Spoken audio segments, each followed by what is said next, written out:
मेरा नमस्कार।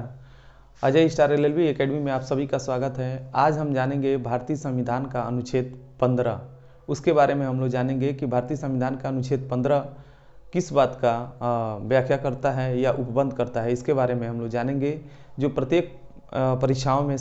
पूछा जाता है उससे प्रश्न, चाहे सिविल हो, चाहे पीसीएस जे हो, चाहे पीसीएस का हो, चाहे कोई भी प्रतियोगी एग्जाम है, उसमें प्रश्न बनता है। तो आगे क्रम में हम जानेंगे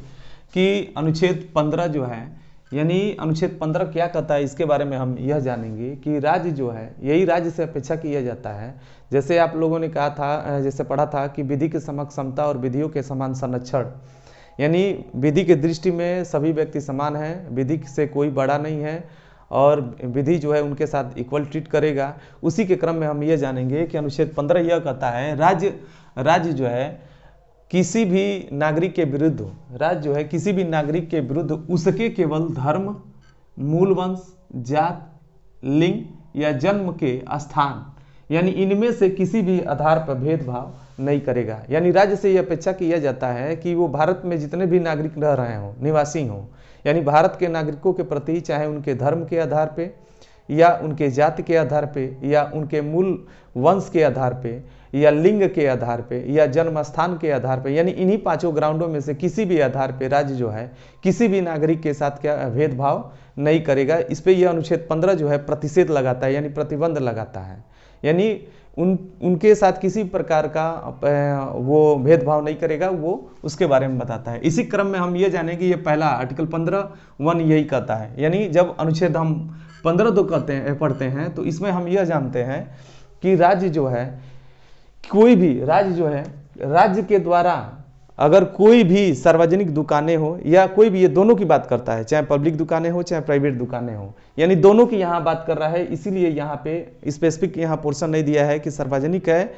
कि पब्लिक है, प्राइवेट है। तो यहाँ देखिए, कोई भी दुकान हो अगर यहाँ, यानी भारत के अंदर कोई भी अगर दुकानें हैं, चाहे किसी भी प्रकार का अगर दुकान हो, ऐसी स्थिति में देखिएगा, या सार्वजनिक भोजनालय है या कोई होटल हो या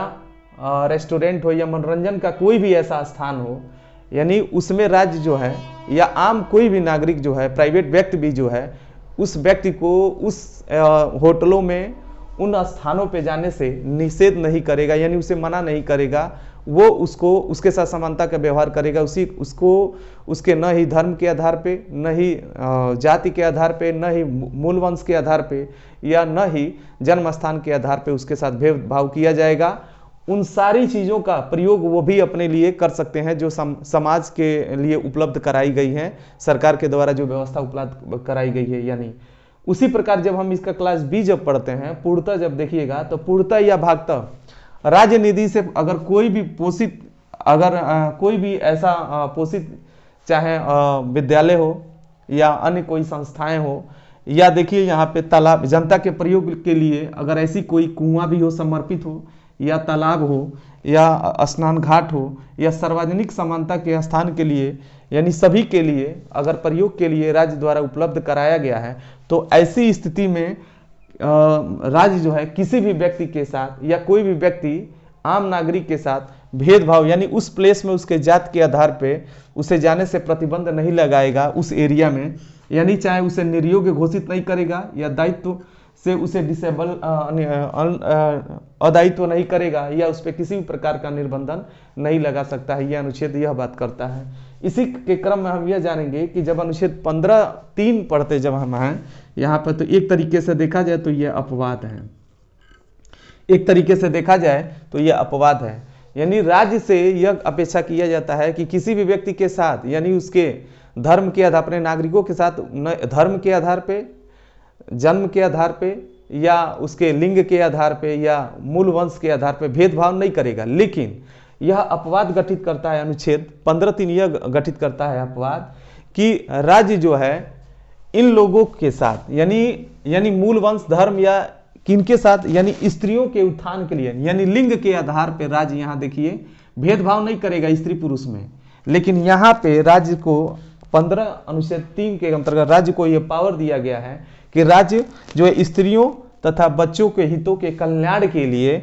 उनके संबंध में विधि बना सकता है, उनके लिए नीतियां का निर्धारण कर सकता है, उनके लिए लोक कल्याणकारी नीतियां बना के उसका लाभ उपलब्ध करा सकता है। इसके बारे में यह उपबंध करता है।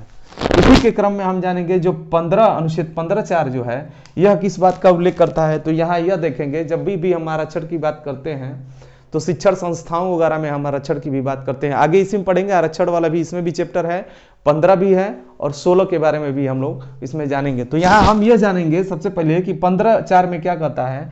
कि सामाजिक और शैक्षणिक दृष्टि से जो भी पिछड़े वर्ग के लोग हैं उनके उत्थान के लिए राज्य भी एक